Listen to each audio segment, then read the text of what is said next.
What's going on, guys? Winter Kills here, and welcome back to number 3 in the featured Archetype series. And as you already can tell, we're looking at Infernoids. Now, I've done plenty of stuff with Infernoids in the past. I've done deck profiles, duel videos, and this was the deck that I took the very first regionals I ever went to. Didn't do too hot there. It was Infernoids in the cross format, so I'm pretty sure most of you can understand where I'm coming from. I wanted to revisit this deck. And also, I wanted to go about a new way of doing this series in general. I know in the past we've done like a pre section, and then we go into a duel video, or just a recording of the deck playing, and then a review afterwards. For this video, I'm going to try something different. I posted on Twitter about it. I don't have that many of you guys probably aren't following me on Twitter. If you want to, you should. And I'll leave a link to that in the description as always, because I'm going to be posting stuff there all the time that you guys can like help me on and give me feedback and stuff. I've been posting there way more frequently, and so yeah, you can definitely check that out and you won't be disappointed, because I will be posting there frequently, and stuff like polls and stuff I want you guys' opinion on. That's like a direct way I can speak to you guys without making a video. I'm sure most of you can understand that. What I want to try for this video is I want to cut out the duel section. Reason being, I know some of you guys might like that, but the videos are like half-hour plus long, and I wanted to make them a little shorter, so they're more appealing to watch. And I also wanted to just give more time to go in depth with the deck, talk about the archetype as a whole, and just give more time devoted to actually discussing the archetype. I think that's just going to be better, and I think you guys will like that a little more. If not, next feature archetype do, by all means, I'll throw back in the footage in the middle, and we can immediately replace that. It does not. This is no longer it's not a fixed thing. But like I said, if you guys want to see it come back, like I said, don't worry about it. Don't get mad. Please don't get mad. We'll bring it back. We'll bring it back if you guys want to see it. But I want to try something new for this video, and partially because my partner in crime, my friend who I usually do these videos with, isn't here right now. He's doing something. I don't know what he's doing. I texted him. It's too late. If you're watching, SMH. He deserved that. Got a new webcam, by the way. Maybe you can tell the difference. I don't know. But yeah, Infernoids. Where do we begin? Let's go over the build first. This is a build that I ran back when I played the deck. Obviously, it's different now because I went to basically dust this deck off in the DN archives here. And this is a low res link. I'll leave a link to it in the description so you guys can check it out. And play with pictures again. But this, I had to change it. I had to change it a little bit. As you can tell, there's one reasoning in here. There was 3 when I came back to it. I put Needlebug Nests in, and other than that, I haven't made too many changes to it, just because I don't know what to do. I don't know exactly where I wanted to go. I didn't want to look at any other deck profiles before I started this video, because I didn't want to net deck or steal anybody's ideas, since I've played this deck before and I know how it works. So I'm playing 1 Permeas. I was playing back when I used to play the deck, because it has a situational effect to be able to shuffle a set card back in the deck, and that was back when Shaddols were still kind of relevant, and that's when I was playing this. And it was good to hit their set stuff and put it back in the deck. And now it's just even more justifiable to have it 1, because not too many decks that are relevant right now end up going first turn setting something, or setting too many back row. You know what I mean? It's not too much. It's not commonplace anymore. 3 ANTRA. Basically, he does bounce a card, and he does target. I'm pretty sure, I don't know if there was one of these guys that doesn't target, or does not target, but this guy does target. He's a compulse, and it just takes 1 Infernoid to banish to summon him, 2,000 defense, and once per turn you can target 1 face-up card your opponent controls, return it to the hand. Obviously not too good against KOZMO, but it does have its utilities against a lot of other decks. It's still a good card. I'm still going to play it at 3 just because it's fuel for the other Infernoids. And then next we got 3 HARMADIK, same summoning conditions, you just need to banish 1, and then you can target 1 monster on the field and destroy it this turn. It cannot attack the turn you activate that effect. And it is a level 3, so it helps make rank 3 plays for Dante, etc., etc. Infernoid PATRULEA, level 4, helps you pop back row, does have the same summoning conditions, you just need 1 for this guy. Playing 3 of those still. And then we got 3 SEITSEMAS, in my opinion, the best Infernoid in the deck next to DECATRON. Basically, you need to banish 2 Infernoids from this guy. You can summon from hand or grave, and you can banish from hand or grave, I'm pretty sure. Yeah. So basically, if this card attacks an opponent's monster, this effect can be activated. At the end of the battle phase, banish one card in the field. That does not target, so it does help out those ships. And that's why the one thing I think this deck has, as far as like going against KOZMO, is it has this card. It gives it a really strong matchup against KOZMO. We only play 3, and it's the only really good card that to go against KOZMO with, because it has the ability to not target. And I know a lot of the other dudes do target, but this guy definitely gives you a heads up in that matchup.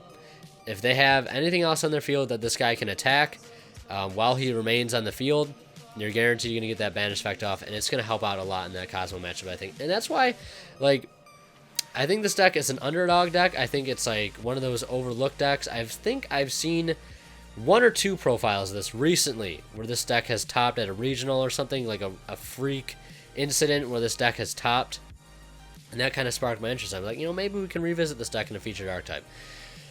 3 Infernoid ATTONDEL. Basically, goes for the OTKs. If it attacks, I think it has to destroy a monster. Destroy his opponent's monster by battle instead of the graveyard, you can attack again. It does have to destroy an opponent's monster by battle in order for it to attack again. That's how you OTK. And that's why I really used to love this deck, because getting this guy on board, getting 2 of these guys on board with enough things to run into, it was just nuts. And level 8, level 7s that you can bring out super easily, so that's why in the extra deck we have to play level 8s and level 7s. And that reminds me, and also the thing is this, we'll also do kind of a live deck edit with this too. If there's some things I want to go back and change, do it right here in the video, no problems. Let's say, we're playing 2 Infernoid DEVYATY. You need to banish 3 for this guy, and basically if you have, if this guy is the only guy on your field, you cannot special summon any other Infernoids just because the level of restriction that they all have. But you can, if you have an Attondel on your field, you can still summon this guy because it's 8 or more, or it's just more than 8. Yeah, effect monsters you control are 8 or lower, so you could still summon a DEVYATY while you have an Attondel on the field. Basically, this guy negates spells and traps, I believe. Yeah, or yeah, when this card is special summon, you can destroy all spell and trap cards on the field except void spell or trap cards. Once turn during the event, activates a monster effect. Okay, I'm getting them mixed up. So wasting when it hits the field, it's a heavy storm for everything but void spell or traps, which we do not play like any of the continuous ones because I don't really like those. But it negates monster effects just like that. It's just like a judgment for monster negations. You contribute 1 of the monster negate the activation if you banish it. So that's really, really awesome. Infernoid ONUNCU. We're playing 2 ONUNCU as well. When he hits the field, he destroys all monsters, and then he negates a spell or trap. When he activates the effect, you tribute him. Tribute any monster in the field to negate a spell or trap. Next, we have 2 Infernoid DECATRON. I know a lot of people will say play 3. Could play 3, but I don't always want to see this card like turn 1, or actually that's probably like the only time you'd want to see it, or like off of reasoning, which is even less of a chance now since that one. Basically, if this card is normal special summon, you can send 1 Infernoid monster from your deck to the graveyard, except DECATRON, and if you do increase this card's level by the level of the sent monster, so you can make him a level 11, 10, 9, 8, and he's a tuner too. You can change his level. He's a tuner. Amazing for synchro plays. And he also has the fact that he does gain the effect of the monster sent, and that's permanent. He doesn't gain the attack. Unfortunately, that would be busted if it did. But he does gain the effect. So, if you send ONUNCU, if you send DEVYATY, it's a good first turn move, I think. But it's kind of weak. That's the one reason like I don't like this card first turn. Because a lot of the times, you normal summon this guy. Let's say you don't have anything else in your hand to get your plays going. You normal summon him. You send basically what everything's going to be best for the matchup. So if you're playing against KOZMO, I guess it's either hit or miss. Or if you're playing against Monarchs, I should say, you send DEVYATY, you get a free monster negation. You can negate Mithra, Eidos, or whatever. Any of their really good effects they want to get off when they're going on their turn. But then you can't do anything else Infernoid-wise. It's just that, and then maybe a card trooper if you 1-for-1 this out. Like, you're saying there's not much else you can do it. You know what I'm saying? I'm not saying it's bad first turn. I'm saying it's not always optimal if you don't have a lot of other stuff to back it up, which is now a little less likely because we have 1 reasoning, which sucks so bad. I really wish KOZMO didn't have to take this card to 1, and that's really aggravates me how they do that sometimes. Like, don't touch my decks that aren't for, like, don't touch cards that aren't archetype specific. Like, hit KOZMO Town. Hit Dark Destroyer. Don't hit non-archetype specific cards because you punish other decks in the process that don't necessarily need to be punished. You guys know what I'm saying. Don't act like you don't know what I'm saying. I'm not salty, okay? I'm not salty about KOZMOs. I'm a little salty about KOZMOs. Let's keep that between me and you. Alright, so that's 2 DECATRON. I really like DECATRON. 2 Card Trooper. Now I understand that you can play Lightsworn Engine. And we'll talk about... I'll get a Lightsworn build up after this, maybe. Maybe we'll switch to a Lightsworn build. I'll cut to one after this. We can talk about Lightsworn builds. Alright, so I lost connection for a second because of inactivity, but it's actually a good thing because I was able to put some things down in the side deck region we can talk about. And I also put a Twin Twister in the main deck because I forgot that card existed and how good it is in this deck because of the discard capabilities. So yeah, let's keep going here. We're talking about Card Trooper and the whole Lightsworn thing, how you can run a Lightsworn Engine in the deck. And but down in the side deck thing, you can see there I put Raidens, Lilas, Charge Light Brigade, and Solar Recharge. Now, if you guys know, like from back in the day when I did post Lightsworn, or not Lightsworn videos, when I did post Infernoid videos a lot of people would always be like, why don't you play Lightsworn engines? It's not that I don't think it's a bad engine, it's just that I love the Card Trooper engine so much better. I just love the way it plays, and I don't like playing that many normal summons that aren't Infernoids. Like, and when I say Infernoid normal summons, obviously the only one I'm talking about is DECATRON. And I like to play very minimum because, like, I've played mirror matches before, way back when I used to play the deck, and I played somebody in a mirror match who was playing Lightsworn Infernoid, and I was playing just Card Trooper. I destroyed the guy because his reasonings were bad, his Charge Light Brigades did nothing, his mills were bad, and he was also playing Card Trooper in the main deck too, and he just kept milling spell card, spell card, spell card. He kept reasoning into Lightsworns that would mill him into nothing, and I guess part of that's due to luck, because it is a luck-based deck in a sort of way, but it just wasn't as consistent. My build, you know, I have reasonings where I'd mill 20 plus cards, and the majority of those would be all Infernoids, just because that's the way the deck is set up.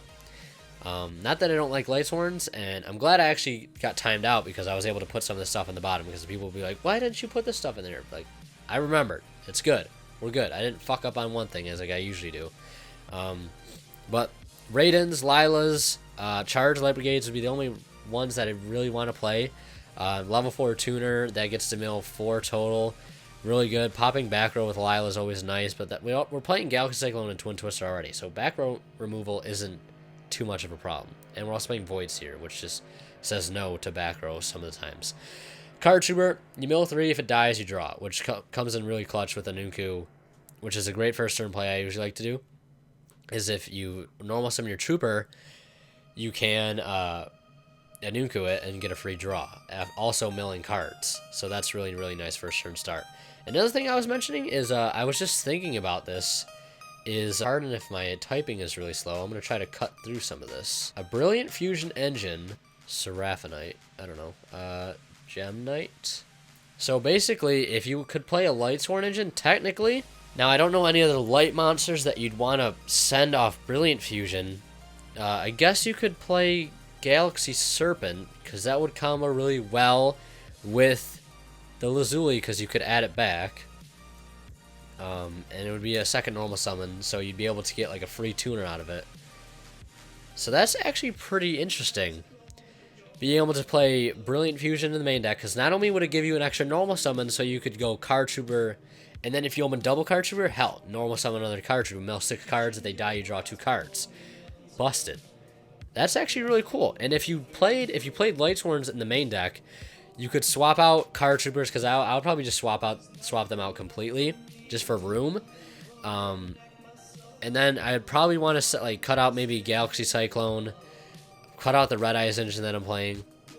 We'll get that to in a minute. We'll get to that in a minute, but that's actually really, really interesting, is that a Brilliant Fusion engine in this deck wouldn't be too bad.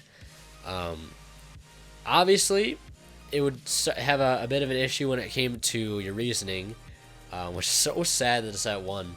It'd have a little bit of issue there, but in the Needlebug Nest maybe. But I think it would have a good chance to actually have some decent synergy with the main deck. I definitely think it would have some synergy there, because I was like, what kind of light monster are we going to be playing? Well, if you play Lightsworns, you've got plenty of light targets right there. And maybe if you want to play like JD to troll, you could send like a free Lightsworn to the grave and get that 4th name engraved to summon a JD. I don't know, that's just hypothetical, but I think that's actually a pretty interesting idea, if I do say so myself. So the Blackstone of Legend and Mr. Red Eyes Archfiend of Lightning. So basically, you contribute this guy to special summon a level 7 or lower Red Eyes monster from your deck, except Red Eyes Black Chip.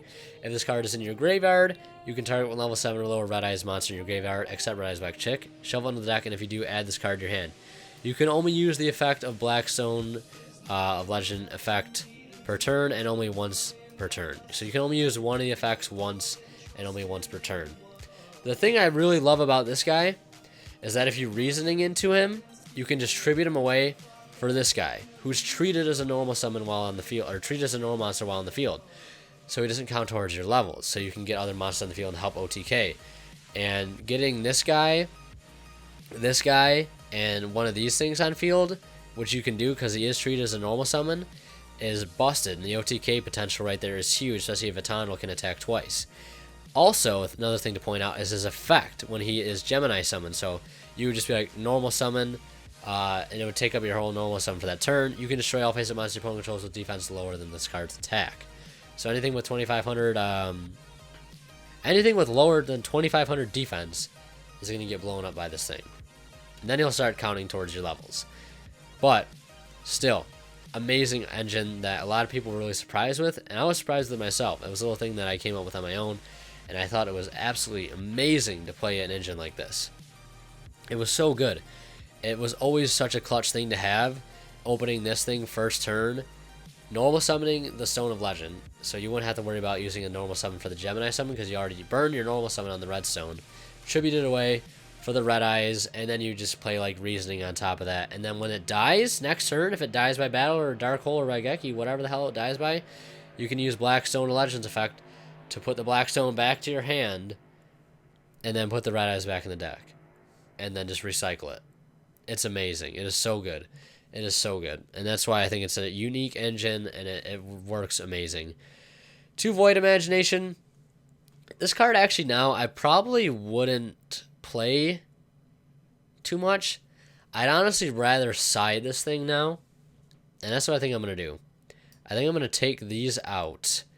This Solar Recharge can get out of here. I'll take these out just because I just realized how irrelevant the extra deck is right now when it comes to most decks. Like KOZMO, Monarchs, the only thing I'd say that'd be extra deck relevant that you'd want to side in for would be like Draco Pals. But like nobody at my locals is playing Draco Pals right now. It's just all KOZMO, Monarchs, and stuff like that. But I'd probably cut those, in all honesty, because they're not relevant anymore. And I used to love being able to get the free plus to send 2 tiaras to grave just for 1 tiara and get extra like summoning fodder in my graveyard. But I guess that isn't worth it anymore. And also another thing is, if we have room for this, we have room for that now. But we'd also need room for like the Seraphinite and stuff too. So I guess we won't really put that in there for now. I'd have to go into the build a little bit more. And I guess we could just add like a Raiden. A Raiden and a second Twin Twister. But then I guess you could argue like we already have enough backrow destruction. So let's just put a Needlebug Nest in. Needlebug. Let's spell bug right. Needlebug Nest. More milling power. So yeah, no Void Imagination. But the only thing I guess you could argue would be okay for in there is like just the effect where it would give you reduced levels. So you know what? Void Imagination, I won't do you dirty like that. We'll keep you at 1, like the 1 of chance that you might be useful. Double Void, so your target Infernoids monster you control is unaffected by opponent's card effects this turn, and then if it would be destroyed by a card effect, you banish from your graveyard like Breakthrough Skill. Amazing card, always been an amazing card, and I think it's still an amazing card. Galaxy Cyclone fits for the deck. Twin Twisters, just really good card that wasn't available when I was playing it, that's now available, and I think it's amazing for the deck. Already talked about you. Monster Gate, obvious. Raigeki, obvious. Burial, obvious. 1 for 1, we need it. Reasoning, we uber need it. Needlebug Nests are, I think, now necessary now that Reasoning is obviously to 1. I was going to play Left Iron Offering until I figured out that you banish your entire hand. I thought it was discard it, but no, you banish your entire hand. Tiaras, I probably would cut. You know what? I'm going to change the extra deck a little bit. I'll be back in just a second. Alright, guys, so we're back with a fixed extra deck. So basically, I cut down on Tiara by 2, and I got rid of Big Eye just because I feel like that would be a little detrimental for the extra deck and the way the deck works.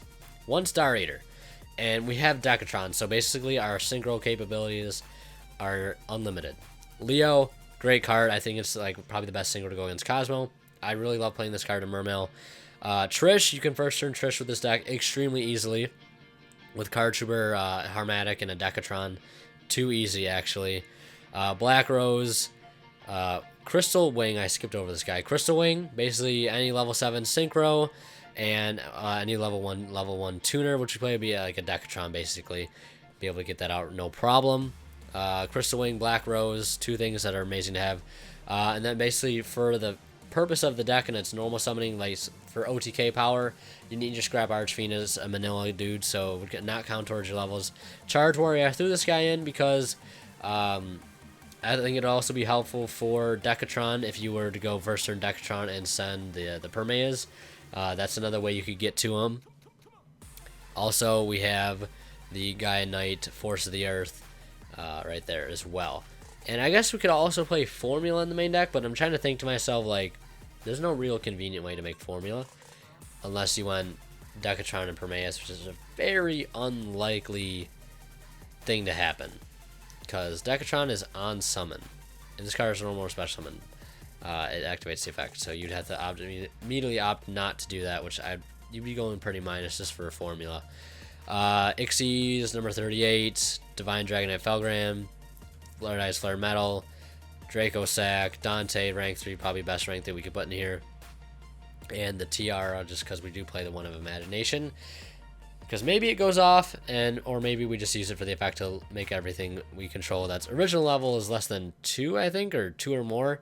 But yeah, so that's basically a really in-depth profile on Infernoids, and basically our look into it. But I guess to kind of just give a fuller review on the deck is like, here we go. We'll put it this way. I think the deck is relevant right now. I think it definitely has potential. And a couple of the ways that we mentioned like throughout the video is that like if we have different ways to play this, which we do, we have this Card Trooper Red Eyes variant, which I am really like playing, which is just me. You can do Lightsworn, and we also kind of looked at the fact that we could also put a Brilliant Fusion engine in there. And I think it would actually work really well. Maybe some of you guys want to try this, or maybe we'll get back to it in a later video. Who knows how I'm going to do that. But Brilliant Fusion is viable in here. I definitely think it's viable. I didn't think of this before. It just kind of came to me mid-video and thinking about new ways to play the deck. But I think it's viable, and be able to get an extra normal summon would allow you to play more normal summons in the deck. You know, it would kind of mess up the reasoning thing, but like, Reasoning's at 1, so you wouldn't see that card as often, and it would kind of give the deck a new play style, so maybe you'd want to play more normal summons now that you have even less of a chance to see the reasoning. So you'd be focusing more on normal summons, so maybe Brilliant Fusion would actually help the deck out a lot more than hinder it, because essentially, what are the odds you're going to see the reasoning turn 1 when you open a Brilliant Fusion? You can send stuff, deck the normal monsters out of your deck to clear up that late game reasoning you're going to see.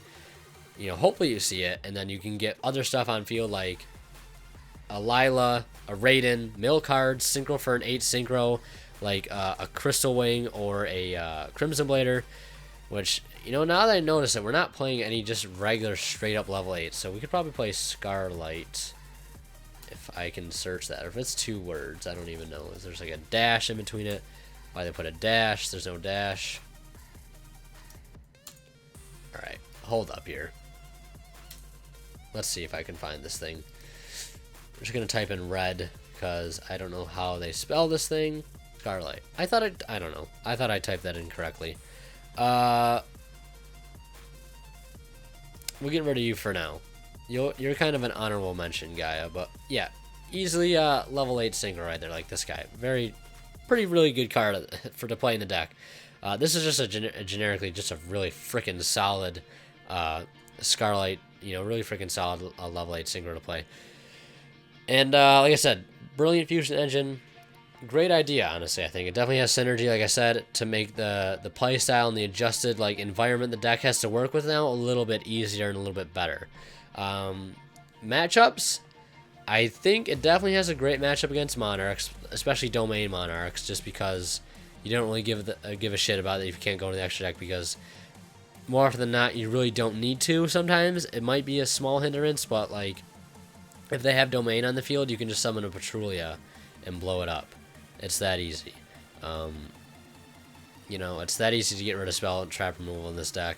Hand traps, I guess Valor is another card that we could also play in here as well, because Valor is just a good card in general right now. I think it's just an amazing hand trap.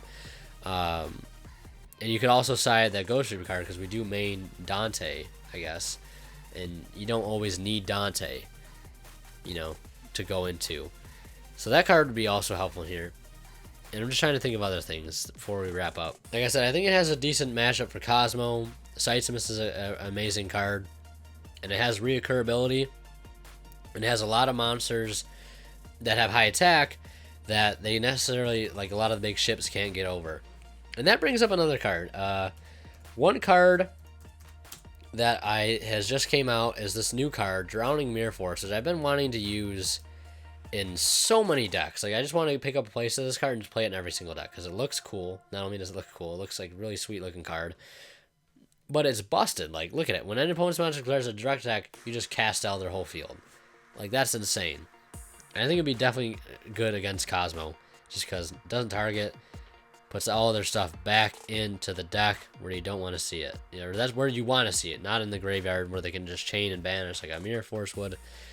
I don't know. I think this would be a pretty cool card, and you could also play Gores in here. You could also play Speed Ride Manko for turns so you don't get a lot of stuff on your field. You could play Gores. I think that'd be cool. Just some honorable mentions. Well, let's just go ahead and throw Gores in here. Throw Gores. There you are, buddy.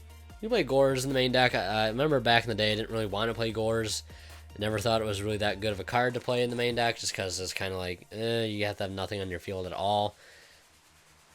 But yeah, I don't know. It's an interesting deck. I definitely think it has potential, and that's why I want to take an in-depth look at it. You know, like I said, perhaps there is no duel video. Perhaps we do know duel video in between this one, just to kind of give an in-depth look at Infernoids. And that's what I hope we accomplish. We're like 32 minutes. Maybe I'll add it down a little quicker, a little bit of a shorter of a video. Like I said, I wanted to make them shorter, but if it's 30 minutes, it's 30 minutes. We get an in-depth look at Infernoids and basically my opinion on them and their basic, where they stand in the meta. Maybe about a tier 2 deck. I don't know. 2.5. I don't really believe in a tier system, honestly. I just guess that's kind of a good way to classify where it stands. I definitely think it is competitive. The consistency has dropped a whole lot. Upstart. I guess Upstart would be good to play in here since it's at 1.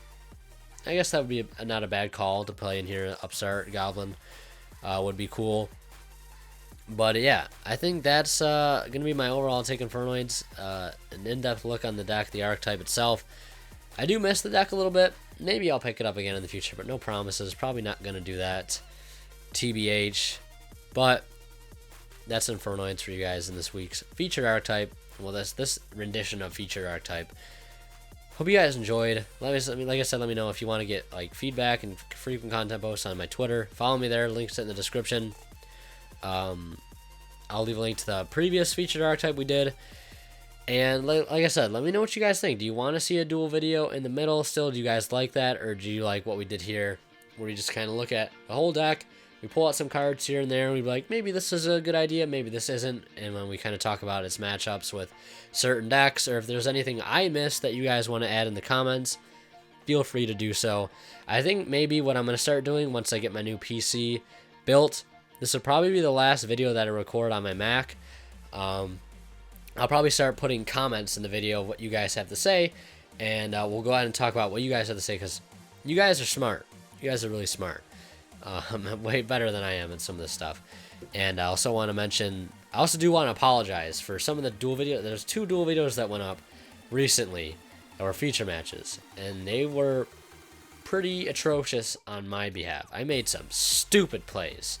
So like really stupid plays, and glad that some of you guys weren't that pissed off at me, because I made some really stupid plays that should just not have happened. I should just not have uploaded those. Last minute thing that I did not catch, and I do apologize. Like, my sincere apology. That's why I gave you guys like triple uploads those both days, because I wanted to give you guys a video that wasn't complete shit. Like, I'm trying to give you guys the best quality content for a channel that has over 2,100 subs. I think you guys are definitely deserving of better content, and I'm really trying. I really, really am. That's why I went out of my way to do this video. Just give you guys something that's good. That's not really shitty because I made it shitty because I don't know what I'm doing half the time. And it was like all just rulings that I fucked up on, and I'm really sorry about that. Hopefully this will make it up for you guys, and that's why I gave you, like I said, the triple uploads. But yeah, let me know what you guys think. If you like the videos this way, if you want to see the duels in between, I figure you guys have seen me playing Infernoids before in the past. I don't know. Like I said, follow me on Twitter if you want to see frequent content posts, and I can get you guys' direct opinion on things. I can ask you guys right away, and you can respond immediately without me having to make a video. So if you made it all the way in, I very much appreciate that. Let me know. Thank you so much for watching. This has been Infernoids on Featured Archetype. Leave a suggestion. What deck do you want to see next on Featured Archetype? I'm open to suggestions, because I was honestly struggling for a video for what to do for this one. I was like, you know what? Fuck it, we'll do Infernoids. I was scrolling through some of my old decks, like right here. I was looking at decks. I was like, what am I going to do? We got raid wrappers. We already did those. But hey, leave some suggestions. I'll be reading the comments. ONUNCU signing out. Leave a like if you enjoyed. We'll see you in the next one.